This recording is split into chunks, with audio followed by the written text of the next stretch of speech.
Color TV. Color TV machiegni pacho ma e odwa.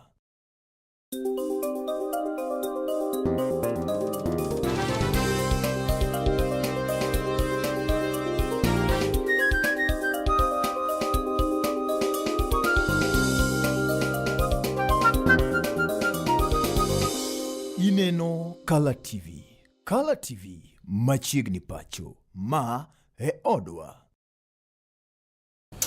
Omosini yare nyakora mga juwange no kinyi nero matariko chiko wukti nero makende en dwe marari gana dio kod prayer kod dauchiel kendo no kinyi nero wan kod geno ruth nyasaye oya ni piny kendo loso ni odichieng maket kon maendi wapake kendo wagonero kamano nikech koken mana en tok de wachopo odichieng ni eri makawuono kan kenda ka endi antiere kod nyawadwa Brenda Agenyo anti lungani Justus Adoyo awuod seme wakwa ni kiyie to yore machiegni mondo wayude mamoko mabiro timre pacho ka endi gwenge wakanyakla koda e pinje maoko kama koro wachako koda e county no ero Laikipia kama lipot koro yango ni jagoro mochungne weche mag thieth e pacho ka endi mano Mikae Mary Mudhoni ogolo kwayo ni jonyuol e pacho ka endi ni ka giyie to ginyal neno ne gichwalo nyithindgi osiptende mopogore opogore mondo ginyal yudo chanjo mabende thiro midhusi kanyakla koda tuoche mopogore opogore e ngimagi e kinde mabende notwa kod jopiny romo moro e gwenge kuma Laikipia Mudhoni koro singo ni piny owacho ma pacho ka endi bende osketo ikruok makare mar biro neno ni weche go eko mag chanjo ochwal weche go eko mag yudo thieth kokalo kuom lwet nyamrerwa gin mago medo yudi makare ka bende owacho ni piny owacho osketo laige kuma puch mabiro neno ni nyamrerwa go eko oyudo gikeni kata pokgi kata chudo magi e yono ero makare kama e kaka weche ne chalo e county ma Laikipia.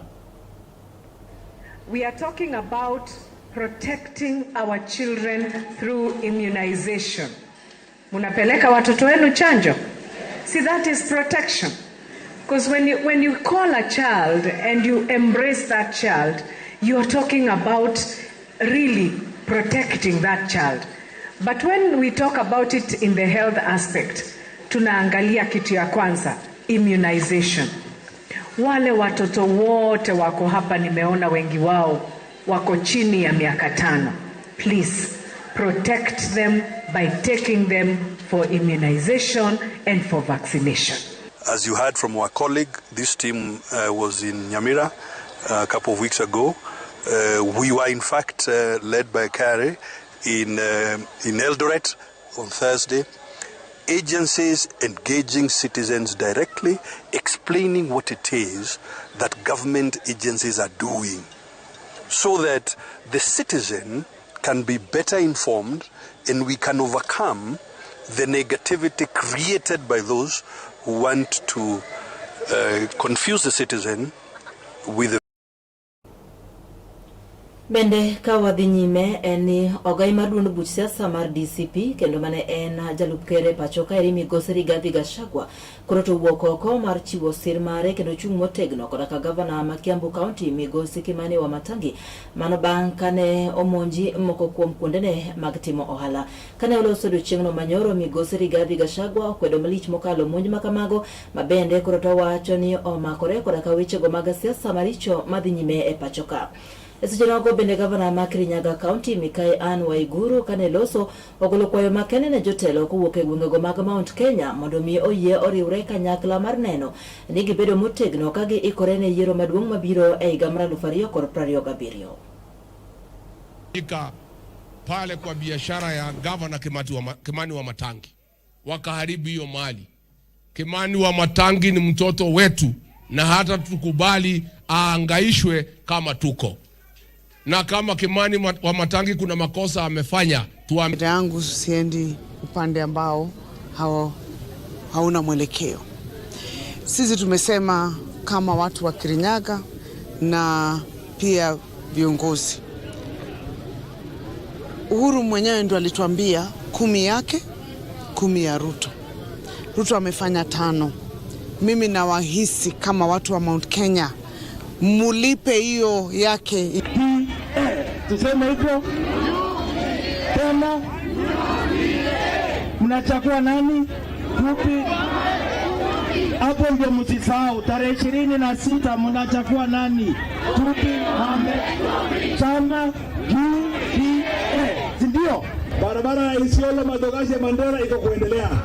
Barabara ya Lamu Garissa Kulamawa iko kuendelea, si ndio? Na president alisema atajenga hapa soko, si ndio? Tutafuatilia soko hakikisha imejengwa, si ndio? President alisema atajenga soko Garbatula, tutafuatilia hakikisha imejengwa. Nyakara mongi jatend piny owacho migosi William Samuel Ruto sainto koro singo kata owacho ni weche goeko mag gope mopogore opogore bende andi bando piny owacho mare kotenore koda kandarasi kata tije mopogore opogore mabende jotije osebedo katiyo e pacho kaendi koteno mago mag gero piny e pacho kaendi gero projects mopogore opogore gin mago mabende sani koro owacho ni piny owacho mare osetieko chulo jotije maket kod mago. Owacho ni gope mabende yande loro piny Kenya buora sainto koro piny owacho mare osetemo kendo go piny. Kebende migosi Ruto sani koro wacho ni uchumi mar piny Kenya en mano mabende dongore pile ka pile kokwayo mano oganda jo Kenya ni ka giyie to giket mana maino margi biro neno ni gisiro piny owacho ni eri mano mar Kenya kwanza. Ne owacho magi e buore Nairobi gwenge kuma pipeline kinde mabende ne giyawo kanisa manyien mano mar AIC. I am very happy that today in the city of Nairobi katika program yetu ya SHA wananchi milioni 2.5 2.5 million Kenyans are registered in SHA in the city of Nairobi alone. 57% of the residents of Nairobi today are on a health insurance program. 5 times the number of people who are registered in NHIF. Katika mji wetu wa Nairobi niliketi chini na wabunge wetu wa Nairobi na tukakubaliana tuongeze madarasa. Kenya mzima tumeongeza madarasa 23,000. Hapa Nairobi tumekamilisha na hao wabunge madarasa 700. Almost 80% complete. Tutayafungua hivi karibuni. Itatoa nafasi 21,000 ya watoto wa Nairobi additional spaces in our schools. And I want to congratulate the church and other institutions for working with us to expand opportunities for the children of the city of Nairobi and the children of Kenya to access education. Peleka mswada bunge, mapendekezo bunge, wakifungua hivi next week tunapeleka mapendekezo pale, kwa sababu katika ile harakati ya kupunguza ushuru tunapendekeza sasa, tukipeleka bunge next week, tunapendekeza kwamba wale wote wanaopata mshahara shilingi 30,000 na kuja chini hawatalipa ushuru yeyote. Any citizen who earns 30,000 and below. Mpaka nikaitwa Zakayo. Leo Nairobi hii tunajenga manyumba 1,169 in Nairobi County alone. This city. Leo Nairobi hii tunajenga masoko 16 in the city of Nairobi. Tunajenga hostels ya vijana wetu katika University, KMTC na TVET in Nairobi County ya Piny owacho ma pacho kaeri sani koro to wuok oko kendo singo mar neno ni gichiwo kony ne jogo mawuok e gwengego makech koro to liye. Maeni en wach mabiro nowachi koro ka jatend migawo mar thieth migosi Arindwale mabende koro to yango ni giikore mar neno ni gichiwo ne oganda machandore makamago kony e yor chiemo kaachiel kod ka pi maler ma ginyalo tiyo godo. Migosi Arindwale bende oyango ni giseketo tenge omenda maromo bilion 7 mabende ibiro ti godo e chenro makamano. Over 7 billion shillings to make sure all the Kenyans who have been affected by the drought in about 14-15 counties, which are very severe, that enough food, water tracking, hay for our animals are provided.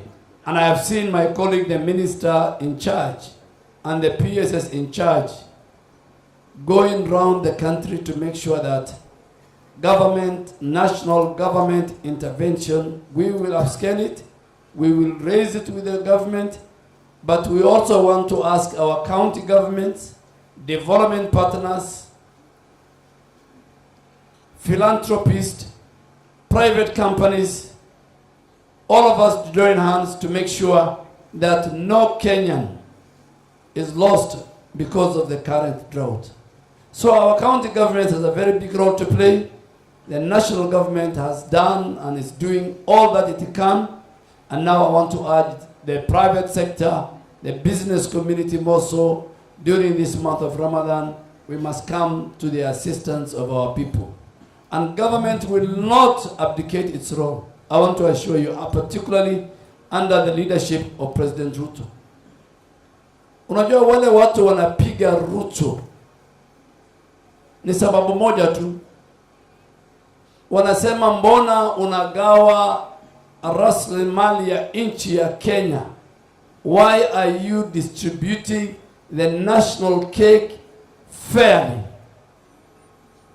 Because those they believe, including the former President Uhuru Kenyatta, they believe in shareholding. Leo tuko na watu wa Nyanza katika serikali. Tuko na watu wa Pwani katika serikali. Upinzani wako serikali na vyama viliunda serikali pia wako serikalini. All shades of our people, and the philosophy of President Ruto is that the national cake, the resources of our country under his leadership belongs to all Kenyans. Ndio unaona barabara kutoka Isiolo mpaka Mandera ikijengwa, watu wanakuwa na wasiwasi. Wakiona hii bridge ya Garissa inajengwa na pesa zaidi ya 2 billion, watu wengine wako na shida nayo.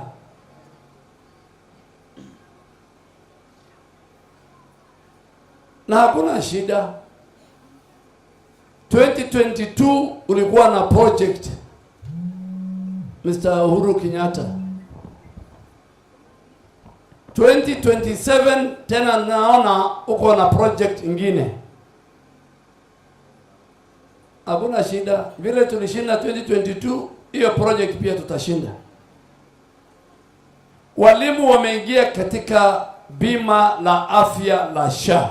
I am happy to report as the Minister for Health that the teachers of Kenya, over 415,000 with their dependents, are now served better in more facilities, over 9,000 facilities.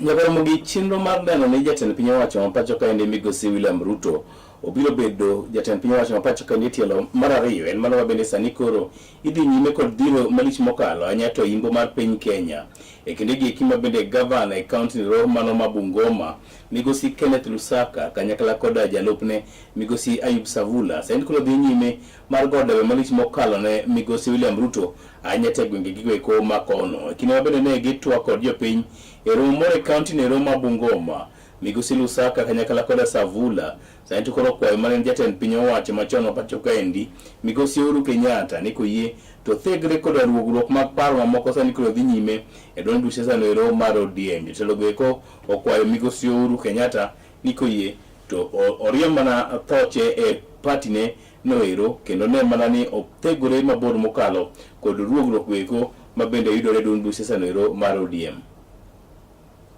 Zile mabarabara ambazo walikuwa zimekwama, contractors wamerudi na amesema kufikia last Friday wanakandarasi wote walikuwa wanalipwa pesa yao ili watengeneze mabarabara. Mambo ya affordable housing inaendelea. Mambo ingine inaendelea ya SHA inaendelea, na ndio sababu tumesema 10 bila break. Tuko pamoja. Hebu fanya tuone 10 bila 2 terms ni kweli. 2 terms ni kweli. Wacha niwaulize, najua hesabu ni ngumu, hata sisi kwa shule ilitusumbua. Kweli ukiona ukipiga hesabu, hiyo wakina Mnyoro wataanza kushinda mudi ya shares. Atashika atamshinda. Matiang'i atamshinda. Atimada Karua atamshinda. Kweli kweli, hata kama hesabu ni ngumu, haiwezekani, si ni kweli? Kenya hii kuna shida moja tu nikimalizia. Hii chama ya ODM imekuwa very strong. Sisi hapa watu wa Matungu tulikuwa napigia Raila Amolo Odinga kura ya urais. Ndio hivyo? Uongo ama ukweli? Sasa nyinyi wawanga, mimi naomba Raila Amolo Odinga amewawacha kwa serikali ya William Samoei Ruto. In the spirit ya kuheshimu Raila Amolo Odinga, kama iko kaburi Matungu, mutapigia nani kura ya urais? Hebu nione Ruto. In the spirit of Raila Amolo Odinga, mimi nataka kuelezea retired president wetu Mheshimiwa Uhuru Kenyatta, wacha kuharibu chama cha ODM, chama cha Raila Amolo Odinga. Tunajua faction fulani ya ODM Uhuru aliwaita, amewapatia pesa, hao ndio wanagawanya hiyo chama cha Raila Amolo Odinga. Tunataka tuambie Uhuru, kama uko retirement na Raila alikuwa rafiki yako, heshimu Raila, wachana na chama cha ODM, tushirikiane na UDA, turudishe William Samoei Ruto. Sio hivyo? Hebu nione wangapi wa Ruto. Basi mkutano ilikuwa sasa. UDA. Kazi ni kazi. Hebu nione ya Ruto. Hapa Matungu tuko sawa na tuko chonjo. Sasa nachukua nafasi hii kumwalika kiongozi wetu, coordinator wa Western Region wa kampeni ya William Ruto for 2 term, Mheshimiwa Governor Kenneth Lusaka.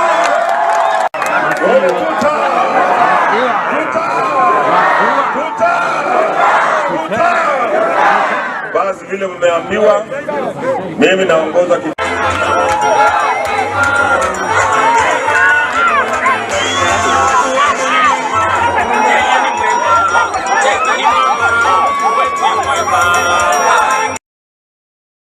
Awadhi nyake county ma Nairobi eni governor mar county ma Nairobi Migosi Johnson Sakaja koroto wokoko kendo medo singo chenro mopogore mag dongruok ne jodak e county no, kama otingo gedo mag apini kaachiel kod kaneno ani oganda e county no koroto yudo pi maler ma ginyalo konyore godo.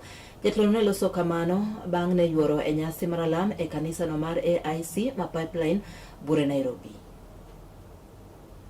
But I want to thank you because kabla tuingie, one of the biggest issues was water. With your help, tumeongeza 140 million liters of water in Nairobi.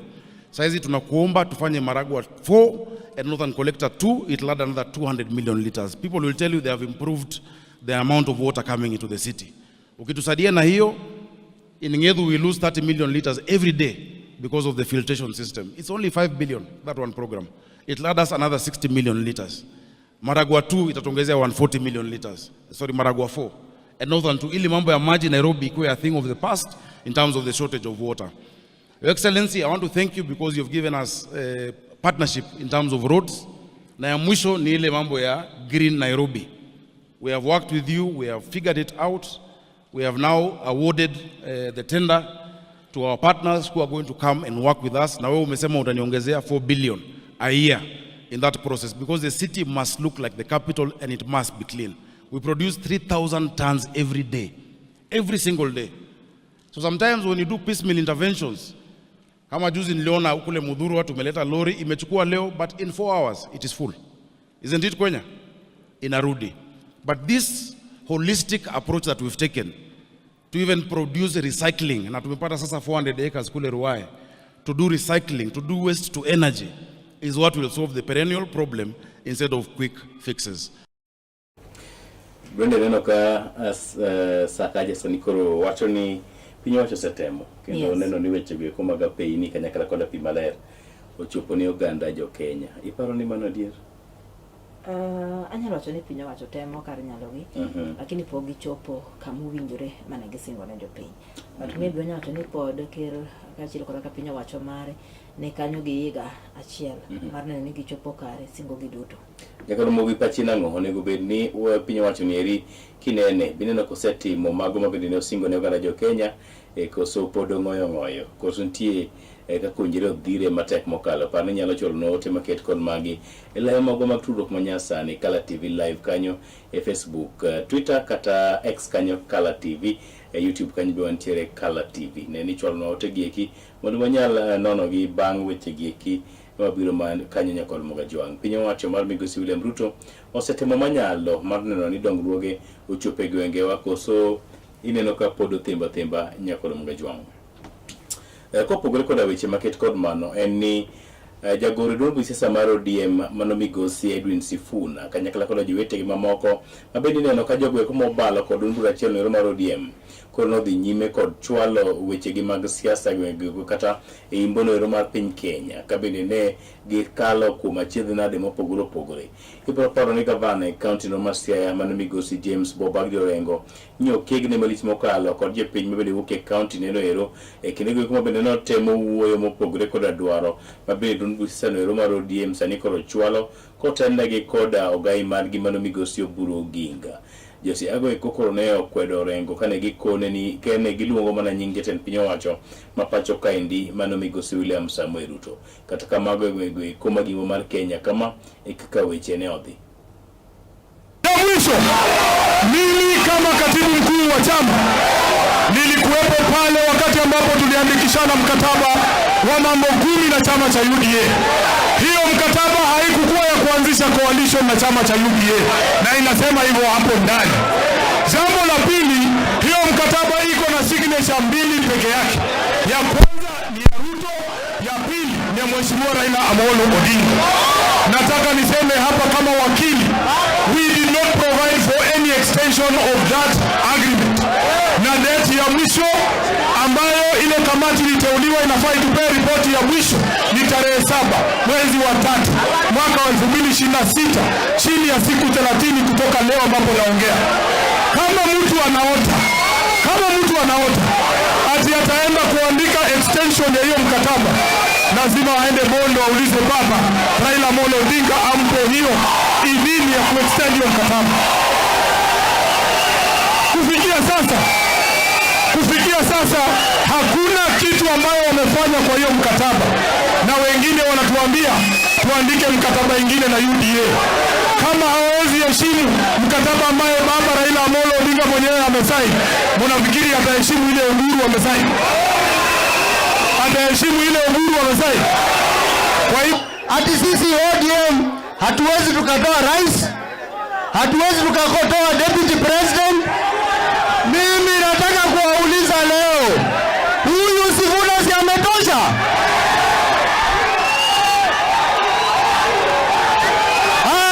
Ngoja, huyu babu si ametosha?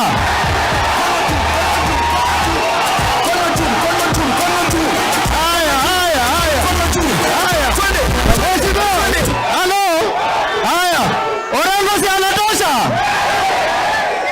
Karoli si anatosha? Hata Usosi anatosha bwana. Sasa sisi ODM tutatembea, na mimi kama kiongozi wa magharibi nataka kuambia wale viongozi wetu ambao tumechagua kama wabunge na magavanasi, wengine wameogopa kuja hapa ati kwa sababu Ruto amewatisha. ODM ndio inaweza kutengeneza serikali. ODM ndio inaweza kutengeneza serikali. Hakuna mtu atatulazimisha kuingia serikali ambayo hatukubaliane nayo. ODM ndio lazima itengeze serikali, na ODM lazima iwe na presidential candidate. Wangapi wamekubali tuwe na president?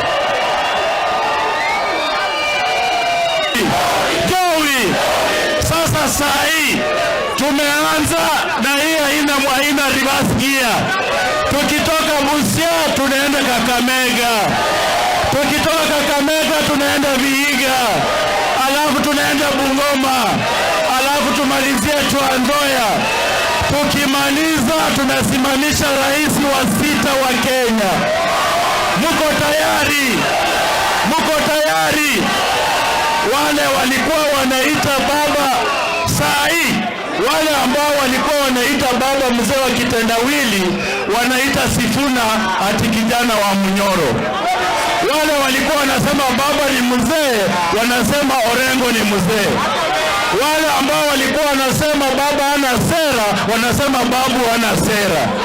Wale walikuwa wanaibia baba kura, ati wanataka kuibia Caleb kura. Kuna vijana wetu wanachukuliwa, wanapelekwa Russia, wengine Ukraine, na wanakufa, na hakuna kitu yoyote serikali imefanya. Hawa vijana wetu mama zao wanalia saa hii. Ukikuja Nairobi utakuta watoto wanalia, wanalala nje, na hakuna kitu yote serikali inafanya. Sasa naambia ndugu yangu Musalia, wewe lazima ujue hii mambo. Ndugu zetu wanakufa huko Ukraine na wengine wanakufa huko Russia, hakuna kitu yote unafanya. Na wewe Musalia, tunakupa kabisa hii chama cha ODM, wale wadozi ambao wako juu, tunawaonya. Sisi sio waoga, sisi sio watoto, sisi sio washenzi. Sisi tutadili na nyinyi. Hata leo hii mkiamua mtu mfukuze, tuko tayari kurudi by election, lakini penye baba aliwachia chama lazima tuendeleze wapi? Lazima tuendeleze wapi? Brenda kapo kibio wa mapilo noro. Iwinji kako tedore. Umedo tedore maliet mokalo. Wale waliopo kwenye ODM kiti ya juu. Sisi sio waoga. Sisi sio watoto. ODM bedo maliet kendo medo barore. ODM bate makocha. Sani ngene chalgen gibeteni adik. En gibate ma hotel lagi koda James Orengo gi akina Babu Wino. Yes. Kod ngawa maneno kacha. Kod Sifuna. Yes. Alafu ten kod bate motel lagi koda Migosi Oburu Oginga. Kod kweth mopogore. Eka wanti kod bate masala be ywa. Ing'eyo kech sala? Kech sala bende ywa bate moro. Be mako bate moro kanyo medundo yo nyakolo moga jwang. Alafu to kanye mekori winje ka Edwin penjo rais ni mimi ndio rais. Yes. I mean rais mimi ndio Sifuna. Mimi ndio Sifuna. Bati kaona ngomi dongo? Kaporo ntiere bane wichego mag siasa e county ni ma Kisumu. Endi liet mar siasa bende koro to medore malich mokalo e county ni ma Kisumu. Kama eri ane oneno do chieng'no manyoro mano e nyasi mar ne iko mar jaduong' Peter Okumu, mabende en wuon MCA ma East Seme, mano Migosi Seth Okumu. Ler mar wachni ikelonwa kod jafwambo marwa Justus Adoyo.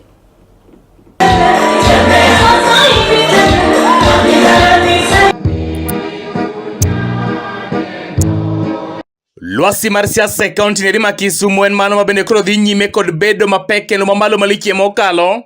E kinde gi mabende jo siasa e kaunti neri ma Kisumu dhi nyime kod twerore koni kod kocha.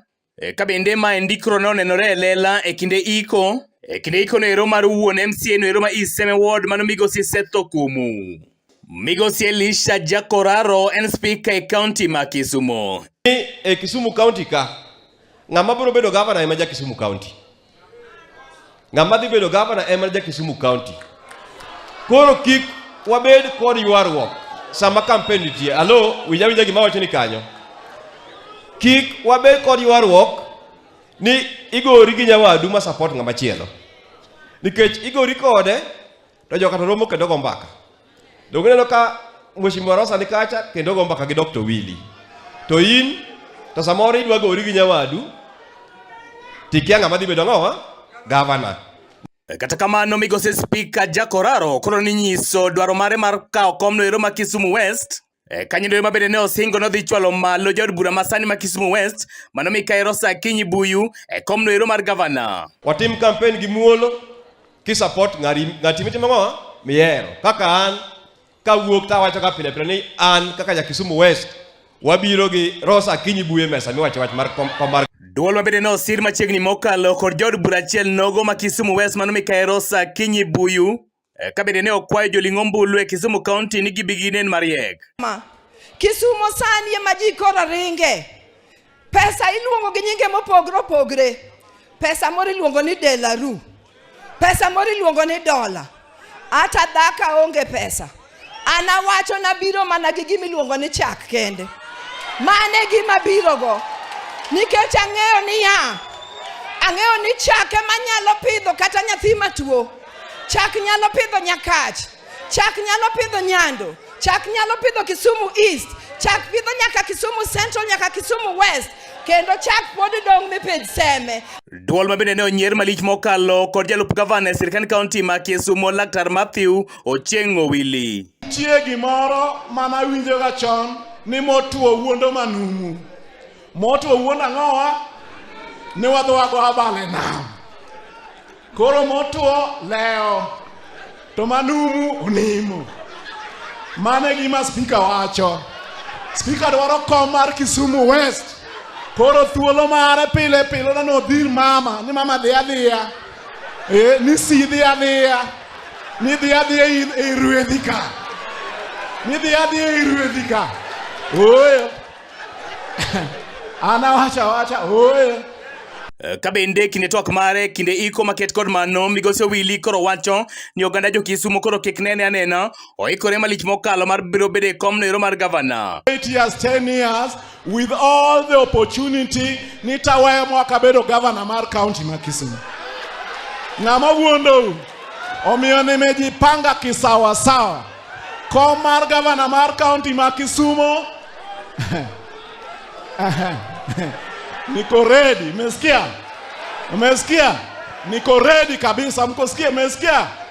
Kabende korka kore jaod bura nero maseme Laktar James Wambura Nyikal to nokwayo mana joling'o ombulu e kaunti ma Kisumu ni kagiyie to gibige gone ng'ato ombulu kotenre koda ginero mabende osetimo ne ogandane. Gi kaka gichalo. Onge ng'ama biro e siasa kanyocha pok otiyo kamoro. Tung'iyo ni kanyocha in ka. Ni bet gi kama idhi dwaro no nadi. Mane gimitimo nadi? Eming'iyo. To ka en ng'ama osetiyo, tupenjuru ni nyocha timo ang'o? Otiyo nadi. Undi gik mokadi ariyo. Ng'ama biro kama nyocha entie kunyien. Kuma nyocha entie no. Ka en kano dwaro gavana. No bet gi wach mar Kisumu County na nadi. Ka en constituency ni en Seme. Nyocha bet gi Seme na nadi. To ng'ama nyocha osetiyo. Tuko neni nyocho timango otiyo nadi. Nekala TV koke Kisumu County and Justus Adoyo. Brenda, Kisumu County. Yes. Hivi kaweche magsiasa botendre kanyo malich mokalo. Adwe nyisiri siasa sani tedre pachoka kamora mora. Kachao mabe last week neno mabe jalupu gavana yuwak malich mokalo. At the same time bose wacho no chung. Mano siasa. Odwa dhiro mheshimiwa. Yes. Gladys Wangekom. County ma Kisumu bende sani koro uneno kanyo ka speaker ma county ma Kisumu mano migosi Elisha Jakoraro wuod Kisumu. Yes. Bende koro dhiro mheshimiwa Rosa. Mondo dhi ochunge kom gavana. Owili wacho ni sidi adhiya. Si ote mango. Ne oraro kono dwa sider chak. Ni si inte mamo. India di. Karakome modwa weni mono timo nade. Emembo dwaro. Mani gima kaka Laktar Owili neno wach maket kod mano. Tiwinjo gima dwa si owacho. Owacho ni en onge pesa. To en mia miyo man gi chak. Miyo man gi chak. Chak nyalo pidho Seme, pidho kanye kendo? Chak nyalo pidho Nyakach. Kisumu West, Kisumu East, mano dwasi. To nyikalo tipo nam. Nyikalo tipo kawacho ni ni uru jogi gima gisetimo. Yes. Emo mehero ga daktari. Kik unyanya ng'ato no biro ka ogo koko miyo pesa. Penje uru ni kame pok ichopo ka. Kuma ne intieno ni bet kodwa nade. Kidwaro kom mar mjumbe. To ni kuma nitie mokwongo ni bet kod kom mar mjumbe midwaro na nade. Pachi na wenye kod mwajwang. Kapoko tieko nyaka mwajwang tie utema pio mabende ntiere ka endi wangia ne kantie jomoka chela ria dek masa moro ne ochwalo ote magi kiwach ni ni ok waneno kosom ote mabende ne gichwalo. Kang'iyo kora ka indi ng'wech ok ang'eyo koda in gi ng'ato kanyo. Brenda, aneno kanyo iluongo ni ng'awa? Iluongo kanyo ni Alfred Obonyi wacho ni chenro mar Sulwemokinyi mit putu antie kodu kendo ayudo weyo nero makare. Erokamano ahinya Alfred Otieno. Piny kanyo ineno ng'awa? Aneno Jalang'o Otieno. Bende wacho kanyo neno wa live from Wichlum Beach. Wichlum Beach. Jalang'o Otieno yaore. Musnua jo Wichlum ni good morning. Jakorombo hiwa make gi kanyo en kanyo dakika osekalo kanyo adi Brenda? Dakika osekalo kanyo 35 bang' saa 12 kogwen maket kod maendi. Ageno ni kokiru ikri manyo ni to ang'o minyalo go e bundi okinyi maket kod maendi. Kata kapok iwuok ng'e ni thuolo machok mabiro kanyo wadwa mini to oboke oting'o ang'o. Yes. Ang'o mantiere oboke wa bende ng'e ni jofwambo bet angech mar biro neno ni gikelo ni weche duto ma bende timore piny Kenya koni kod kocha nyakwara Mwajwang'. Iluongo ni Justus Adoyo, awuot seme antie kod nyawadwa Brenda Agenyo Nyasuba Nyana. Wamodho pi waduogo.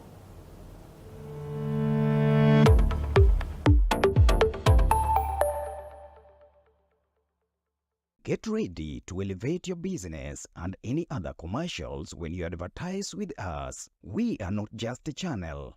We are your gateway to the peak, for we give you the precision and desire to your commercials. Let us be your partner in success, broadcasting your message to thousands of our viewers.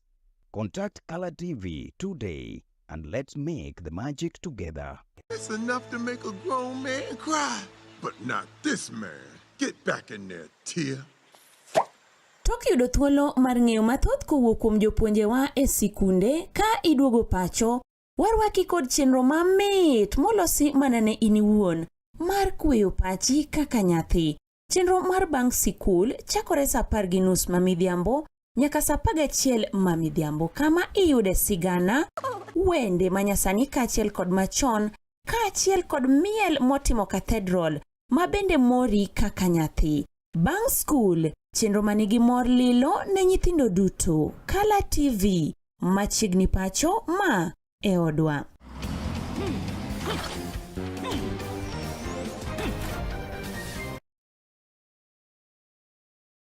Get ready to elevate your business and any other commercials when you advertise with us. We are not just a channel. We are your gateway to the peak, for we give you the precision and desire to your commercials. Let us be your partner in success, broadcasting your message to thousands of our viewers.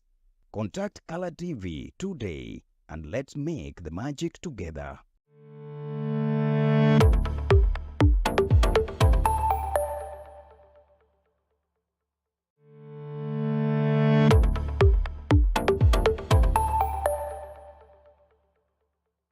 Get ready to elevate your business and any other commercials when you advertise with us. We are not just a channel.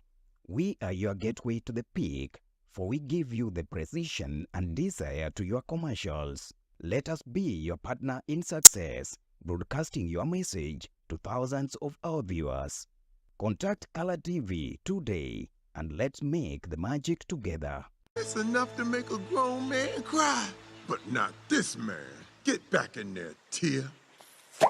Tok yudo thuolo mar ng'eyo mathoth kowuok kuom jopuonjewa e sikunde ka iduogo pacho, warwaki kod chenro mamit molosi mana ne in iwuon mar kweyo pachi kaka nyathi.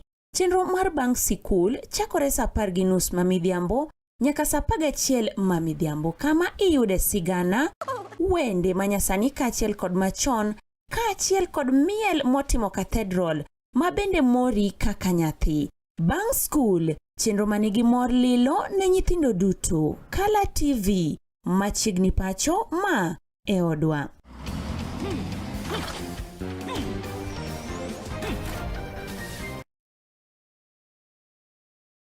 Get ready to elevate your business and any other commercials when you advertise with us. We are not just a channel.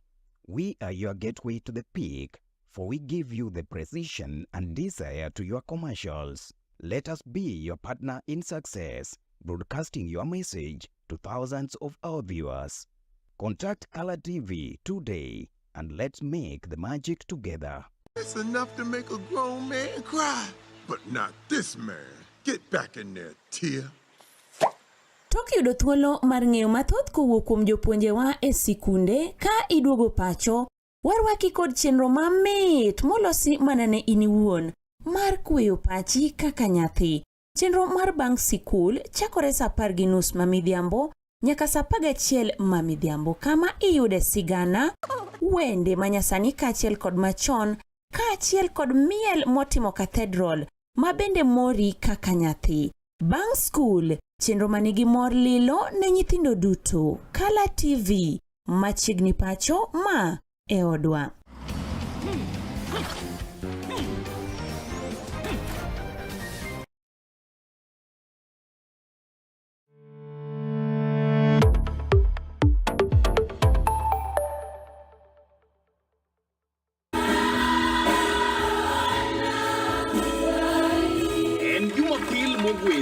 Waduto wadonje kalu mar Jehova Nyasaye gi chuny mobolore kendo moture nyime. Jesus, we love you, Lord. We bless you. Kowuok ugwe nyaka nyandwat, imbo nyaka milambo. It is indeed a wonderful day that the Lord has granted unto us. E sikundewa kanyakla koda kanisniwa. We have an opportunity to receive the Lord Jesus. Yawuoyi gi nyiri wapake kanyakla. Thank you, Jesus. Thank you for your love. Tudri kodwa Jumapil ka Jumapil. Kochakore saa 4 wang'e, wapake kanyakla kendo wagwedhre kanyakla. Zaburi 122 ne amor kane giwachona wadhi e od wuora.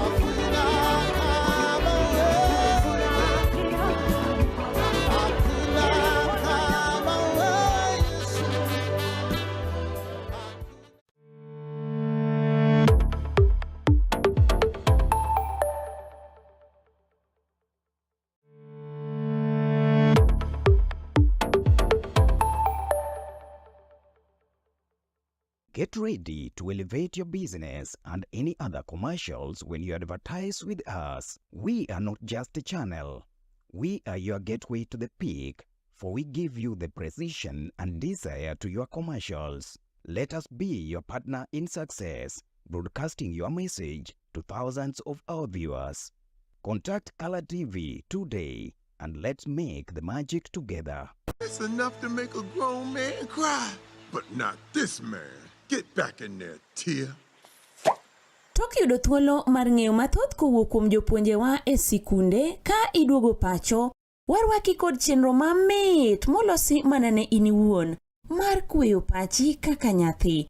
Chenro mar bang' sikul chakore saa 10:30 mamidhiambo nyaka saa 11 mamidhiambo, kama iyude sigana, wende manyasani kaachiel kod machon, kaachiel kod miel motimo cathedral ma bende mori kaka nyathi. Bang' skul, chenro manigi mor lilo ne nyithindo duto. Color TV, machiegni pacho ma e odwa.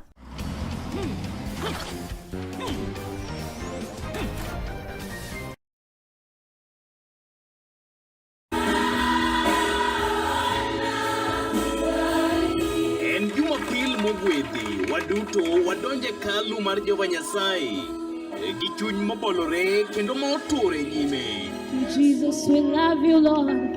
We bless you. Kowuok ugwe nyaka nyandwat, imbo nyaka milambo. It is indeed a wonderful day that the Lord has granted unto us. E sikundewa kanyakla koda kanisniwa. We have an opportunity to receive the Lord Jesus. Yawuoyi gi nyiri wapake kanyakla. Thank you, Jesus. Thank you for your love. Tudri kodwa Jumapil ka Jumapil. Kochakore saa 4 wang'e, wapake kanyakla kendo wagwedhre kanyakla. Zaburi 122 ne amor kane giwachona wadhi e od wuora.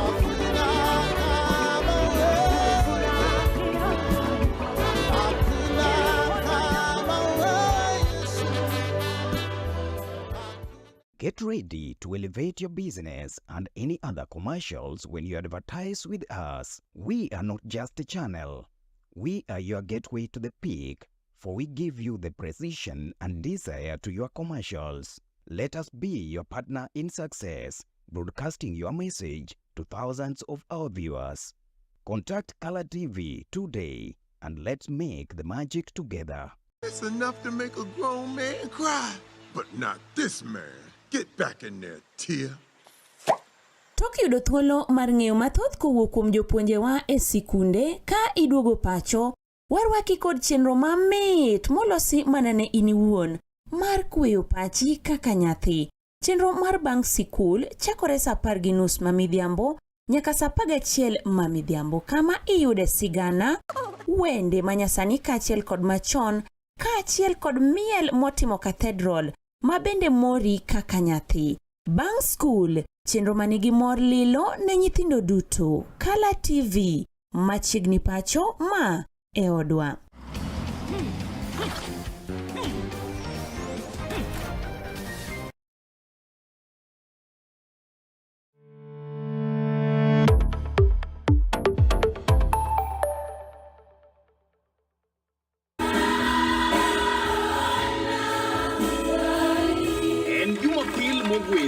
Waduto wadonje kalu mar Jehova Nyasaye gi chuny mobolore kendo motore nyime. Jesus, we love you, Lord. We bless you. Kowuok ugwe nyaka nyandwat, imbo nyaka milambo. It is indeed a wonderful day that the Lord has granted unto us. E sikundewa kanyakla koda kanisniwa. We have an opportunity to receive the Lord Jesus. Yawuoyi gi nyiri wapake kanyakla. Thank you, Jesus. Thank you for your love. Tudri kodwa Jumapil ka Jumapil. Kochakore saa 4 wang'e, wapake kanyakla kendo wagwedhre kanyakla. Zaburi 122 ne amor kane giwachona wadhi e od wuora.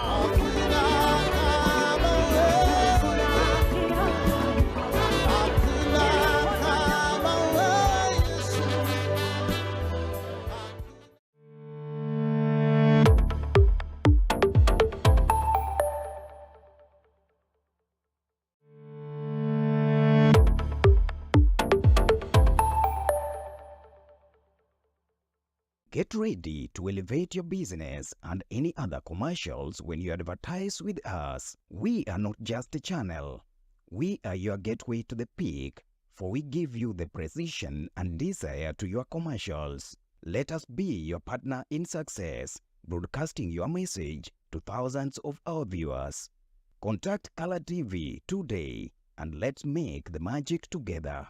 It's enough to make a grown man cry, but not this man. Get back in there, Tia. Tok yudo thuolo mar ng'eyo mathoth kowuok kuom jopuonjewa e sikunde ka iduogo pacho, warwaki kod chenro mamit molosi mana ne in iwuon mar kweyo pachi kaka nyathi. Chenro mar bang' sikul chakore saa 10:30 mamidhiambo nyaka saa 11 mamidhiambo, kama iyude sigana, wende manyasani kaachiel kod machon, kaachiel kod miel motimo cathedral mabende mori kaka nyathi. Bang' skul, chenro manigi mor lilo ne nyithindo duto. Color TV, machiegni pacho ma e odwa.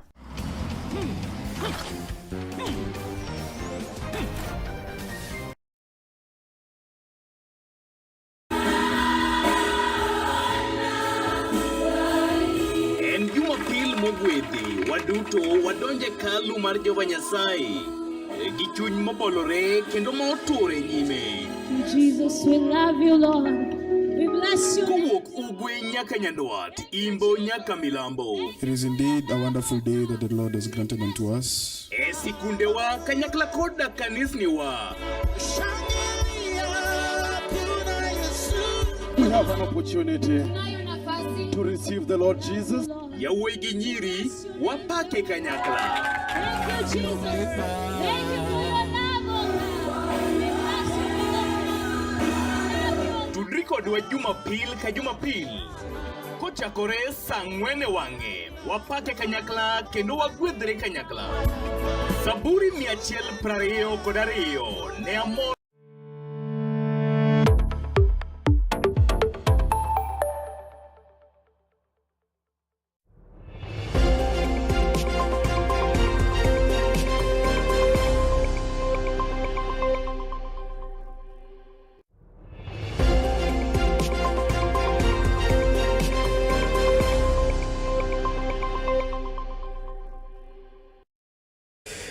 Ayore kedo nyakora mga joang kamoro kuna bintio kinyi niri maket kod maendi an kod buonje la wangan ke chabi ka producer mara penja ni boy an sawa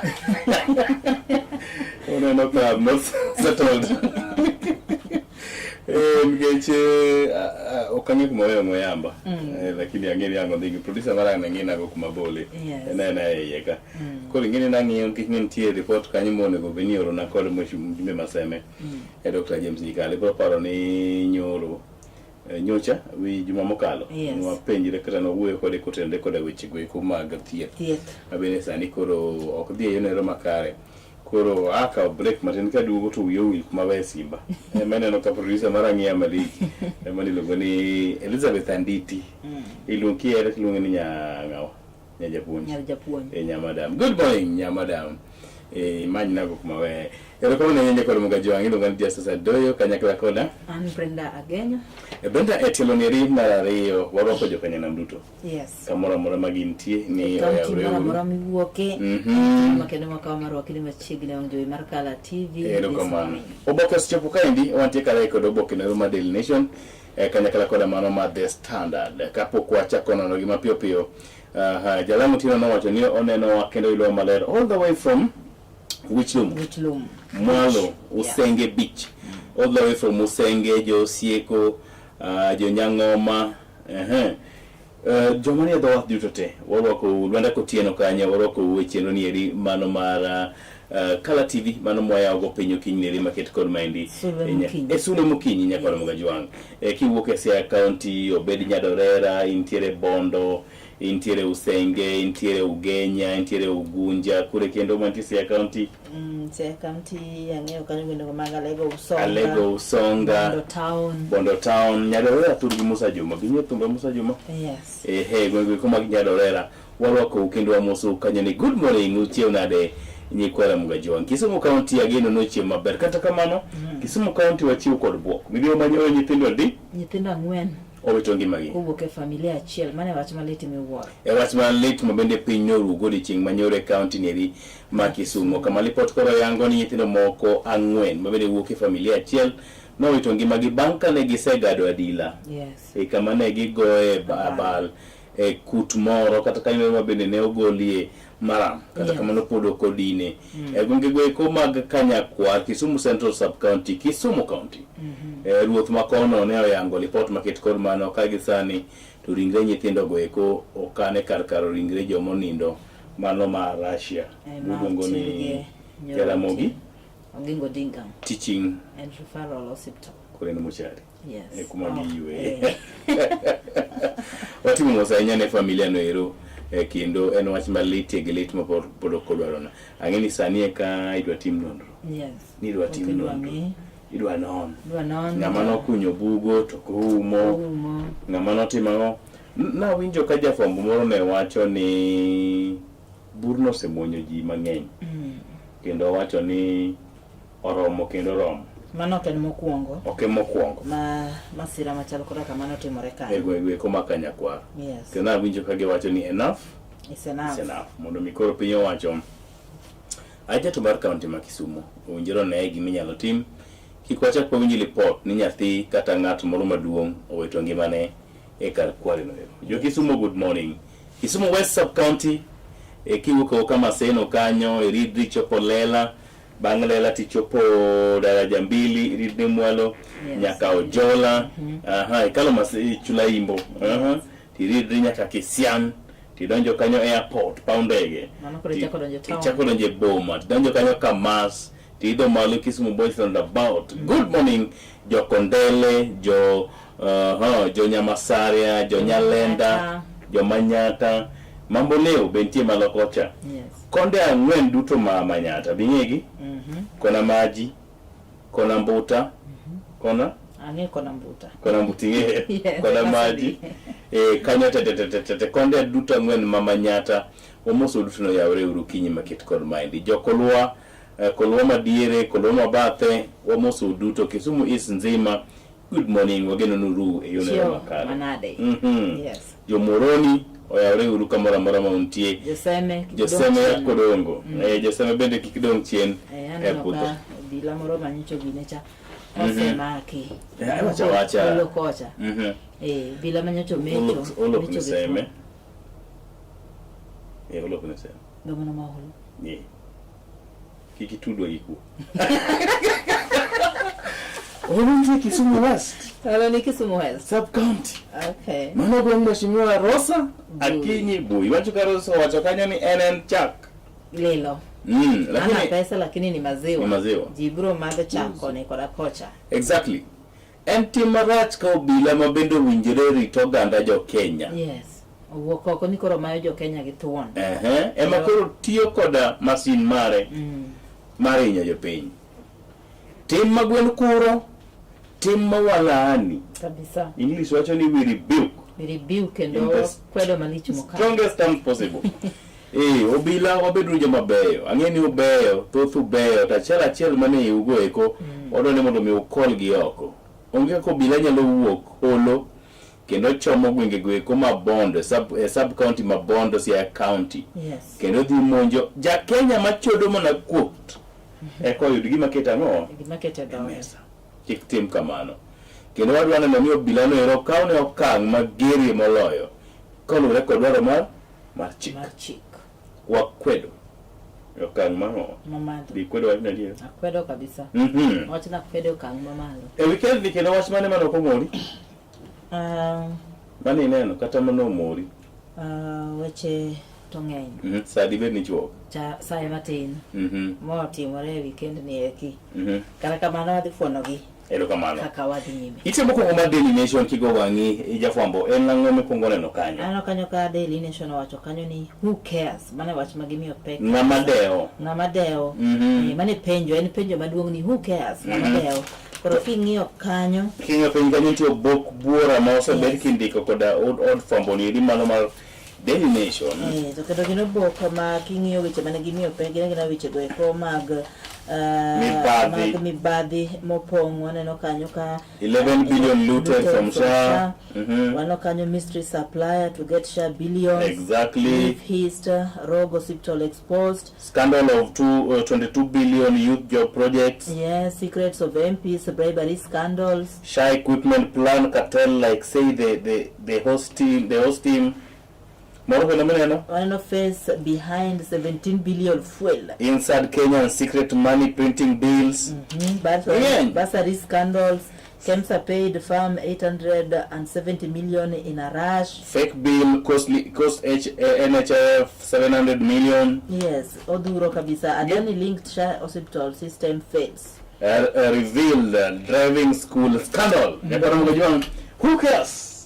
Mane penjo mipenjo kama duong'. Minga mote no. Who cares? Ng'ama dewo to ng'ama bede kom. Weche gi eki mosebedo katimore.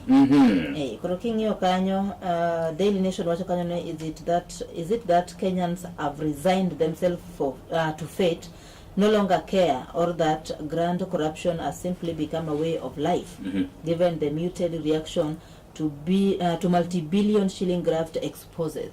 Itinde kata wacho mana ni magi matimore. Jo Kenya lingalinga. Gili kama tuo. Urumu jo Kenya timamo. Ogene gigi eki. Jo Kenya timamo. Maybe giwoge street. No. Jo Kenya nosekawo mandate gi magitimo. Koyieri kaka jatelo. Yes. Chik mwatiyogo sani wacho ni waduto te kudang' wadonje parliament. Kata obede koma jatend piny owacho. Koro chik wacho ni wantiere kod elective positions. Ko yieri kaka jatelo in representative marwa. Koro winjore idhi ti ne japiny gi ineno gik monde kagi. Tie joma wayiero winjore ni luwe weche maket kod magi. Kok giti tulo biro. Nwang'i kumwatimo genade. Kama waketogie. Itenero mara ariyo nyakod mga juang who cares report maket kod mana polo dhi nyime nyaka itino mar ariyo. From billions lost ghost beneficiaries to officials turning development funds into personal fortunes. Kenyans fight against graft remains high stakes game. Yes. Mano kanyo polo dhi itino ero mar ariyo nyaka mga jong. Report maket kod mano olak nyaka itino ero mar adek. At a glance, the heavy cost of Kenya's graft crisis, billions lost. County misused 87 billion in financial year 2023-2024, 24% of funds. Penkanyo watu na manabute kanyo? High profile scandals, 17 billion fuel import suckers. Then we have 11 billion sharp fake hospital claims. We have 10 billion substandard fertilizers. We have 9.2 billion World Bank youth loan gone missing. Daily theft. Former President Kenyatta claimed 2 billion stolen daily. 2021 week oversight. Ethics and Anti-Corruption Commission, Director of Criminal Investigation, ODPP, cites as low or underfunded. Digital what? Digital reforms, 23,000 plus e-citizen services to curb bribery and cash handling. Education and jobs, TSC employment scam, bribery for grade 10 admissions, Magoni Kanya. Anti-corruption and other key governance and public finance oversight institutions have been largely muzzled by poor funding and political interferences. Non weche gik makoro obokenere mar Daily Nation ondiko kotende koda weche mag iluongo ni weche geko mag mibadhi matimre pacho ka indi nyakora Mugajong kanyakla koda counties wa ka penjo maduong' en ni ng'ama deo ngima ja Kenya, ng'ama deo weche gik ma bende koro olware oboke dieri nyaka thuolo mari mondo mi som timo makonyi. Yes. Itenero mara ng'wen nyakora Mugajong wach motelo kanyo en why some parents are opting out of CBE system. Good. Yes. Wacha nango? Gimendera ni weche gi wanu wageno waya pile ka pile. Wach CBE ni enene oboke every day. Machelo mulo ngima ja Kenya machiegni. When Miss Catherine Kamanthe decided to move the children out of competency-based education CBE to an international curriculum, it was not an impulsive choice. It came after months spent trying to track her school project, understand the assessment fabrics, and watching her child struggle with what she described as an overwhelming workload. Wachore ni sani koro jonyuol moko oseneno ni gin golo nyithindgi e chenro mar CBE ni kendo kono gitero gi international schools ma ofa gimopogore. Exactly. Magi dwaro jonyuol man gi pesa. Wadi chiedo nade? Koro jonyuol man piny ka maonge pesa. Yin kata koro tungo kori tidiri abira. Ibro yudo report bucket kod bani mara dangwen nyaka na Mojong piny kanyo be push for reforms to clarify junior schools management. Benitier kanyo junior school chawe podi yuare ni ngama otelo gi ngama luwo wadgi. Ngama onego beni telo ne wadgi. Jopuonj madongo mag skunde go mag primary no nigi onego beni gi head. Yes. Jo junior ni skunde gi no onego beni gi head. Jo junior beneno ni wabe wan junior. Wan mana junior secondary. Wan onego beni wa head. Wabedo ko teko matawo wegi. Iteno mara bik na kono Mugajong watu na Azimio timo na nkanyo. Azimio is nothing without ODM. Ruto now tells Kenyatta. Who's this Kenyatta? Ker Mapacho Kai, the former president. President William Ruto has questioned the leadership changes recently made by Azimio la Umoja One Kenya Alliance, saying the coalition is dead without the Orange Democratic Movement Party. Ibasamo report market code mano. Yes. Eite mara dinya kona Mugajong.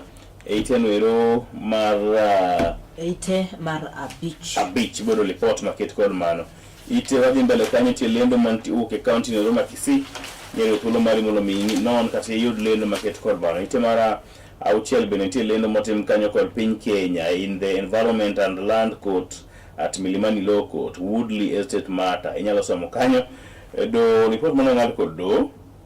Yes. Report monti kanyo mano ngal kod do ndike kanyo ite mara auchiel. Ite mara auchiel noero Kanyo anoka Ruto criticize over teachers SHA was mano by Matiangi. Yes. Mano kama ten kuru woko kendo chayo malich mokalo kero mapacho ka edi kalure koda ka ngikruok mancho bedo mano weche go mag SHA ne jopuonj mano yudore masira mar wanga paya mano nchawanno kanyo juma mokalo. Ikono mori tolo mari mondo mi som report market kol mano ite mara uchiel ite mara bedo gini weche motenore koda 1 billion Nyeriland Row missing title deed found after 30 years. And watch law must lar for 30 good years. Ngato noka till deed mar jowetegi obete. Nyathi mano nyuol chieng' mane till deed ni olal. Olal sanija 30 years. Sekendo mose tieko school. Usikere university kanya sano nyalo ne? Kabisa. Ongama duong' masani go raka. Okay. Missing title deed for 1 billion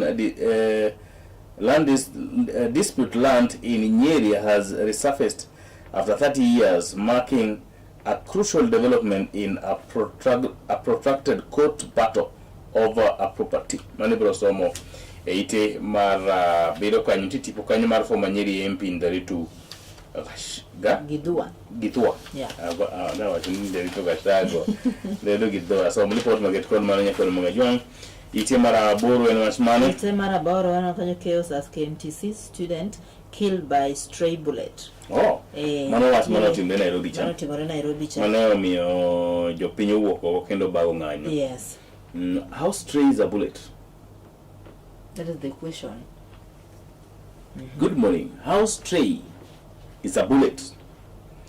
What was meant to be a normal Saturday turned into a nightmare to Miss Caroline Akinyi after her daughter, Cheryl Adhiambo, 21, was struck in the eye by a stray bullet as police pursued a criminal in Huruma, Nairobi. Yes. Because makamani brosomo ite maraboro kakakoro watno di nyimenya kwa Magajuan. And gima late ni ngato nyalo bedo ni chako odiochienge maber to kata kamano what they are calling a stray bullet is hitting on you my weight ngimani most mokalo itemara apar kanyo en weche mopogore paro mopogore pa jesomo kanyakla koda Pat Jondiko pile wacho ni pa jesomo mopogore gi Pat Jondiko. How ugali is becoming a catalyst for domestic abuse. Oh, I didn't know that. Inyaido mano ano kanyo kuon kanyo gi mishebebe mama meta anda nini ano kanyo kuon gi mishebebe tipin kanyo ugali is the staple food for many Kenyan families. True. Do you love ugali? Yes, I do. You take it how many times a week? 2 days without taking ugali. Sure. I only go for 1 day. The second day, I will start missing ugali. You have to do ugali. In a very serious note. In a very serious way. Itema la parko la chel kanya kwa mgojon tere watch Goro Mar cartoon. Yes. No Goro Mar cartoon. Na winjo ki winje mapio molo ka winje. Goro Mar cartoon makawuon wano kanyo ka ODM okarore. Gini Azimio. Ero. Koni bende gine UDA. Koro gibete in between the two chairs. Kabisa. So ODM to shout nevi arakanye. UDA koni gibacho ni we are in broad based government to stay. So koni bende gibacho ni ODM is a major constituency in the opposition coalition. So yes. ODM barore nyadiriyo. Maisha ni podo kinge kumagichunge maber. Exactly. To jutila na wacho ni gibro ngada ora ka gichopo lokano. Koro inya yudo watno itemara apar koda chelde kod bojuan to kuno mari mono misom koten record report market kod ban itemara apar koda reyo wano kanyo barupe mopogore beno sechol kanyo kod magajuan. Yes. Ka kuno mari mono misom weche mopogore igamar alofariyo gaboro February 9th. Tangamano timre. Kenyan's public universities face one of their worst crises following violence in part of the country. Already grappling with disrupted academic programs, they are receiving transfer requests from students and staff who fear for their safety. At least 4 universities, Moi, Egerton, Masinde Muliro, and Maseno, have reported such requests. Here, Ms. Gadoni Ndugu, Mr. Josephat Kinyaru and others displaced Moi University staff address a press conference in Nairobi. Yes. Report makama ondik no ko nyadendi Aniel Njoka. Nyaka utulumanoni igni mokalo tin kanyo. Ang'o mano timre to wan kanyo nyaka mo jonge county so mano mapiyo piyo en kanyo ni explosion bill exposes 4 lines over migration security and communal coexistence. More than 300 members of the Waloita community, an ethnic group from southern Ethiopia, are facing explosion from Mandera County. Inyasomo mano itino iro marapar kode ngwen. Piny kanyo bathe kanyo Nairobi ang'o matimore? Anoka mortuary strained by rising deaths. Wacho ni county no Nairobi, more than 600 bodies are currently being held at Nairobi Funeral Home, formerly City Mortuary. Most of them unclaimed as the facility struggles with a sharp rise in on weekend deaths. Jitoma ngeny. 600 bodies and nobody is claiming them. Gionge jogi. Hey. Ini dowe manyaka koro gol chik mondo wangi. Oro gibed oiki. Otek. Jitoma ngeny muso na weekend. Yes. Titero getere City Mortuary tibolo gi kanyo. Koro ng'ato bok ng'e kata ni to ng'ato notho. A piny kanyo bolo report mawacho kanyo ni county set for 19 billion boost in donor fund. Yes. Ibolo report makamano ndika kanyo kod jafombo Collins Omulo. Ite mara par kod beach. Mano kanyo woman's death leaves skin with grief and questions. That is in should it be Nakuru? Any county Nakuru. Yes. Yeah, police begin investigation.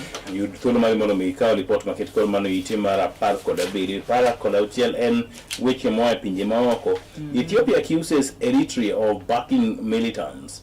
Ethiopian foreign minister has accused neighboring Eritrea of military aggregation and supporting armed groups inside Ethiopian territory, according to a letter seen by Reuters and verified by the foreign minister. Ijasomo mano iteno ero marapar riuta ite marapar kod auchiel nyaka mogojuang. Ntiti pokanyo mar jotelo moko mabende wuok e kuma Ethiopia nya yudo thuolo mar mondo me som weche maket kono. Trump wacho nang'o? Ano kanyo ni only Trump can end Ukraine conflict, says Kiev. So wacho kanyo ni Trump kende manyalo end war mosebedo kadhi nyime e Ukraine. E pinje kama Nigeria gweng' moro ni Bauchi gunmen kill 3. Ya dek mantie koda Mustola onego omako kendo nego jodolo. Gunmen killed 3 people and abducted a Catholic priest and several others during an early morning attack on the clergyman's residence in northern Nigeria, Kaduna State. Good morning from Nigeria, Mosuru, jo Nigeria. Ite mara par koda bidio ntima na weche magoala aneno kanyo matatu mo Nairobi ka. Could they be the matatu mo Nairobi? Matatu operators suspend strike pending talk over rogue border. Ibro somo mano ite mara par koda bidio ka kondikna koda ja lendo Billy Ogada mano mar nation.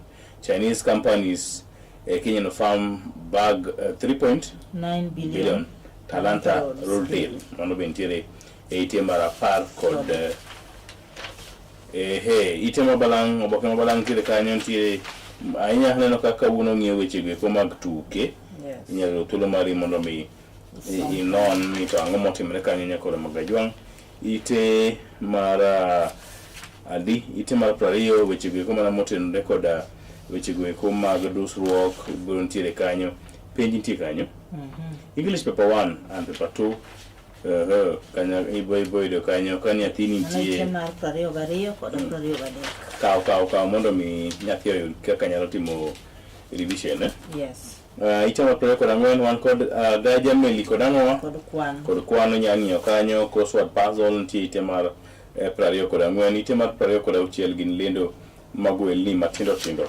mabende oket kanyo kod Mugajuang ite mar 20 kod auchiel olaka kanyo nyaka ite mar 20 kod abiriyo oelni matindo tindo oland kanyo 20 kod aboro oelni matindo tindo 29 gin mana pod oelni go eko matindo nyaka kod Mugajuang wala ng'eny kama nade nyaka ite mar 30 alafu kambi moro mar magone ji pas owacho kanyo ni notice is hereby that the above persons okti kodo aibo somo mano kiko kwa ile ni no de loko ni to ok otigi kambi no nyaka nomo jo ngite mar 35 ote lendo mopogoro pogoro ite mar 32 yuso nyamburko wacho ni yamo mogoro lalgo kata ni kanye yamo mogoro lalgo igorko David omoni kanye omoni ni jakuri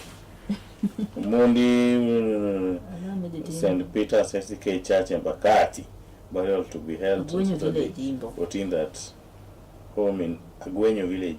Imbo manumalo bondoka. Bondok bor. Wanalo dinu. Wanalo cherre ko. Ana nyakalo moja. Itemara pradeko le ngoni kineweche gwe ko mag tuke. Lobo timo nango? Lobo village prepares to host the world. Organizers expect more than 5,000 competitors in Saturday's race in Eldoret. Tinya somo mano itemara pradeko kodangwen. From left, Eliud Kipchoge, Beatrice Chebet, Agnes Ngetich, Simiu Edenyo, and Geoffrey Kamoro. Ndiye picha ndio kwa mgojwa. Ite mano mar pradeko the beach en kanyo Lakers Rise. Usipenagi. Okeliga kendo jogo lufka. Lakers Rise again to conquer Africa. Jo chwad luth kata yutugo hockey bende toti ntie kanyo ite mar pradeko the beach nyakora mgojwa. Tok itoboke ni usipe na moko mago pira ka ano kanyo Brano Modi second right of Nairobi United Vice for the ball with Wydad Casablancas Vakaspons yesterday during the Group B match of 2026 Confederation Cup match at Moi International Sports Center Kasarani. Chris Omolo Mondi ko report market kon mano. Gima mejo Daily Nation yo konyiso ni skundi ya wime Maseno na wadho ng'ato. Hallelujah. Skundi ya wime Maseno gine manye giwuok joloch. Tukego eko maga goro sare open tournament. Yes. 2026 Maseno School. Gichako maber kabisa. Gichako maber. Poch gi pak ne Maseno. Ni adula. Adula nyako mojwa. Ema bende ne giwuok e joloch. Aneno ka producer mara temon mondo mi otude kanyo kod kata kamano tudoko guok maber ahinya kata kamano yie mondo wamodh pi dakika achiel wawinji ni to en wach mane samoro jatend piny owacho osechopo wang'e ni to weche chalo nade. Iluongo ni Justus Adoyo kanyakla koda An Brenda Agenyo.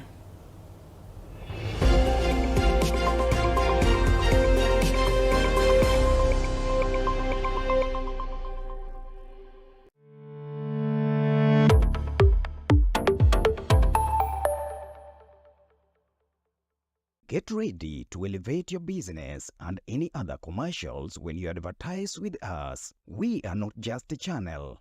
We are your gateway to the peak, for we give you the precision and desire to your commercials. Let us be your partner in success, broadcasting your message to thousands of our viewers. Contact Color TV today and let's make the magic together. It's enough to make a grown man cry, but not this man. Get back in there, Tia. Tok yudo thuolo mar ng'eyo mathoth kowuok kuom jopuonjewa e sikunde ka iduogo pacho, warwaki kod chenro mamit molosi mana ne in iwuon mar kweyo pachi kaka nyathi. Chenro mar bang' sikul chakore saa 10:30 mamidhiambo nyaka saa 11 mamidhiambo kama iyude sigana, wende manyasani kaachiel kod machon kaachiel kod miel motimo cathedral mabende mori kaka nyathi. Bang' school, chenro manigi mor lilo ne nyithindo duto. Color TV, machiegni pacho ma e odwa.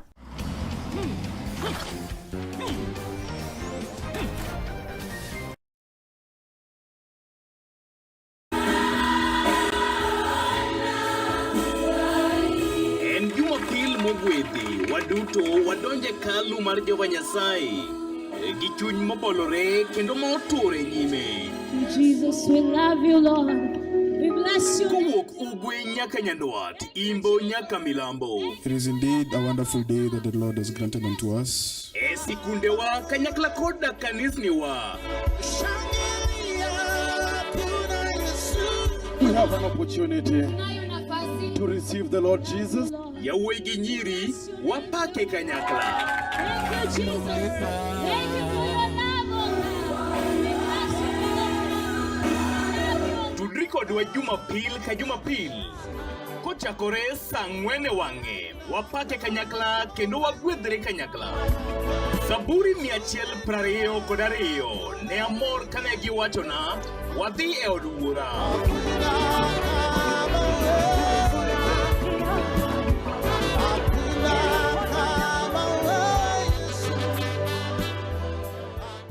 Get ready to elevate your business and any other commercials when you advertise with us. We are not just a channel. We are your gateway to the peak, for we give you the precision and desire to your commercials. Let us be your partner in success, broadcasting your message to thousands of our viewers. Contact Color TV today and let's make the magic together. It's enough to make a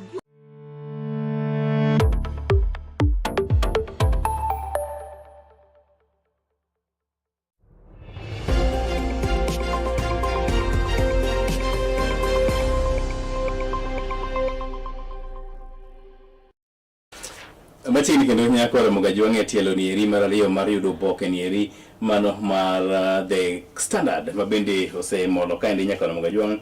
Aneno kanyo ka producer mara nyisa ni en Daily Nation kosan Standard? The Standard. Wangi Standard? Yes. Koro parne producer ni wan gi Standard.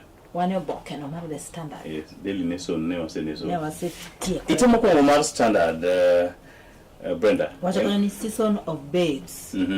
Wacha ni sane koro one season of babes. As the clock ticks towards the 2027 election, President William Ruto is struggling to change his image. His image. Why is he changing his image? Why not Nade? He's working too extra, trying to hold Kenya. He's sweating a lot. Trying to maybe who Kenya the voters. Kochwalo project mopogore kanotingo Nyota. Yes. Nyota is his latest brand. Masani koro wuotho gondo kanyo. This is a campaign strategy meant to blindfold the targeted group with the various deductions on Kenyan pay slips are already in bad shape. The way out is a progressive tax policy which caters for all groups. Yes. Mani brosomo eitemo kwa kanyo kono Mugajuange. Report market kon manogin koten record apache janon weche go kumag omenda pacho kan Samuel Nyandemo kanyakla koda jalonyi weche go kumago ala kod yuto mano migosi Innocent ngawa Sumbi kanyakla koda Mikai Ruth Professor Samuel Nyandemo. Mugika Ruth ngawa Ruth Kinyanjui nyayo somo report market kon mano ite marario en president. The president's tokenism targets payslips holders in populist ploy. Mano report mano chako ite mokwongo odhi nyime nyaka ite marario. Ang'o matimore Nyandarua? Nyandarua County no kanyo ka opposition leaders strike back at Ruto's no agenda bubble. Mane brosomo en kotende koda report gikumo ko Nyandarua kama jogo eko bende kwedo piny owacho sani koro gise manyo okenge moko machielo maginyalo rodho godo jatend piny owacho migosi William Ruto. Ite mara adek kanyo report mane mantie kanyo. Ano kanyo ni drop in the ocean. Analyst criticize Ruto's tax cuts as political gesture. The same story. They say low income earners still face heavy deduction from NSSF, NHIF pay and pay as you earn. Niya somo report market call mano ite mara adek. Piny mar ite mara adek kanyo nang'o motimore weche mag do. Spouses must prove role to claim matrimonial wealth. Judge rules. Who is a spouse? A spouse in ng'at mokendi, ok ng'ama idago. Spouses must prove role to claim matrimonial wealth. Judge rule. Yeah. So who is a spouse? Ineno joma nyadi mathoth ng'ato biro kendi kata Ukawi. ukawru iyude gi wealth ne akawa nditi kasto kuweru kamu stay to koro idwani upog gi diere en modwaro okan koro jaji wacho niya japuonj sani mondo mi wapoge gi diere nyaka iprove ni imbe ni play role moro e loso mwandu gi ni timo ang'o. Thumbs up. Litni. I don't know if anything else litni. Ne wabiro wadak gi anditi dongi. To atiyo matek kendo bedo housewife. Obet ga bete ot, beko ne mowicho, openja mana ni gas oserumo, fridge wacho ni fridge wani dok piny. To kakoro wawayo jogore gi lak wapogore kod anditi. To ni mwandu ni no? Ni? Nusu bin nusu. 50-50. Amor gi jaji. Ite mara ngwen ni thought wacho na wakanya kore full of that faction in ODM attack Oburu over UDA ties. They accused him of advancing dictatorial leadership and sidelining dissenting voices. Mani bolonyo kanyo ite no roma ngwen nyakolo mgajong. Ite mara ngwen no piny kanyo ang'o timre ni lobby in court to regulate state house guests. Who should visit state house or be seen around the president. Apani ma utenore koda study moro mar that tycoon from Zimbabwe maneno la. The guy who was Kenya ka orwake malich mo piny gite manye. Inende mane corridors mag state house. Exactly, you're right. Iwacho kanyo ni this is the question of the High Court being asked to answer after photos emerged showing President William Ruto with Zimbabwean nationalist Wicknell Chivayo, who is known for his love for finer things and flamboyant lifestyle, and who Consumer Federation of Kenya, or COFEC, claims is a convict. Yes. Ruto Joma chilo miel. Chilo miel ema Kori penjo ni jomage mowinjore duong' dot State House. Ite mara auchiel kanyo kolo mwajong. Wacho kanyo Ruto campaign, the hidden message behind Lusaka's appointment as coordinator. Mano bi wacho ni nyalo bedo mani pod en campaign. Ena na yo mar manyo mbulu nyakolo mwajong nyasomo maket kod mano. Ite mara auchiel, ite mara birio. Ite mara birio, Western crucial as Ruto revamps 2027 poll plan. President targets region vote amid Mount Kenya losses options realignment. Gitontika gitemorie kuondegi mondo mi ginyal yudo kaka ginyalo lombo ganda jo Kenya. Itimara boro more Kenyans die in Russia, war and Ukraine. Yes. Ibro paro ni nitie yo kanyo ni thoth ganda jo Kenya iwuondo ni dhi mitije pinje go eko mag oko. Tipo mana kolwari e piny mar Russia kata Ukraine. Un makoro bao. Iteno ero maro chiko nyakol mojong parliament resumes tomorrow with the full in tray in both house chambers. Parliament yao? Yes. King tichadi? Tomorrow will be Tuesday tarik 10. Dr. James Nikal ochung'ne jo sema maber. Milio Dhiambo ochung'ne jo Suba North. Suba North. Karoli Omondi Suba South. Mano koro e gweng'a. Mano koro e pacho. Koso mano koro gweng' mana seweyo. Selo koda to koro yine. Okondo Kaluma Mheshimiwa uchumi no ganda maber. Yes. Trust Turkana residents trek for every drop of water. Wacho ni kechilie counties moko maromo 10 kod 5 e pacho kaeri. Koting'o county no ma Turkana. Yes. Elgeyo Marakwet. Kechma kecho karano. Yes. So am report makit kod mano ite mara par nyakolo mojong 10 kod achiel gin report mag kech go ikokolo de nyime. Women children eat with leaves as biting drought hit Kenyan northern Ora. Yes. Sani koro gimora mage yudo gichwako. Gichwake. Titede tichame. Sechige maginya chame oyeyo. Oyeyo pakadwa mako yeyo. Oyeyo matin. Oyeyo chamo kakia. But yeah, I saw something in the socials. Kane wacho ni mondo mi wanyo pitch ni kaka wanga pitch nini. Chamo njiri. Not njiri. Olwenda. Mo olwenda picha wang. No, but I don't. Kolo kikuwa hina chako chamo olwenda. Onjiri is edible. Onjiri is edible. And I don't know, my producer will tell me onjiri is edible. Ichamo onjiri. To Lwenda. Ai. Janina marukuru chile chelo Lwenda gi kuon. How? Because wet fry. Lwenda ko I don't know if you know men are how. They are dry. Oh, I'm not going to wet fry. Kako Lwenda chalo chakitaki mede nyanya koro eno wet. You see, you're the one in Mapokingio ko de koro no rach. Ai. People do ogwal. Frog. Ogwal frog. Yes. Because Todd water. I'm going to give you a whole food. Ichamo gimopogore pacho ka ndi nyakona mo yong. Okay pacho ka anyway. Ka Kenya ka kata pundu tamuru chamo. To seme kocha bende chamo gine ng'anga. Maka jogine. Makane obandu moko mamalo kocha. Mako kwa. Kaka nengine rawa mit nigi kono fuko. 200 only. Doni juga gele ko bucha marash. 200 tisecha mo ng'anga. Then jama moro be no yosi ya kocha biso chamo ndiek seme.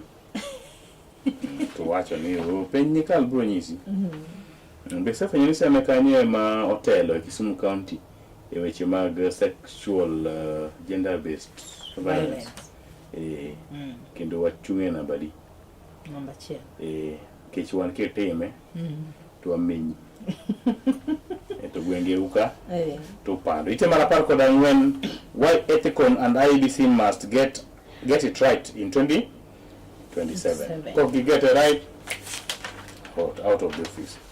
Apart from the beat, you can go in paro mopogore pa Josumo kanyakala koda Jundiko. Omanga ni kanyi ite mara par koda ojel Mikayo Omanga. You know Omanga? Yes. Former nominated Senator Millicent Omanga. Owacho kanyo na umotimre. Omanga dances to new beat as she ditches UDA for opposition. Odokor ka omodende. UDA. Gashagwa giri. Kanyama korodwa ni omanye wechene. Ruto dismisses Azimio, say opposition cannot beat him. Mano binyalo yude ite mara par koda uchiel. Ite mara kanyo gi boke mabalang. Boke mabalang tire kanyo nyalo ka tulo mari. Mondo mi non report kata weche moket moten rekod mago. Gina weche nyalo thieth molak ne kod mga jwang nyaka ite. Gine de nyime ite mara paga biro koni gina weche gik mo thieth ite mara barko la boro ntiera tego moro kanyo matiyo tijwa kali.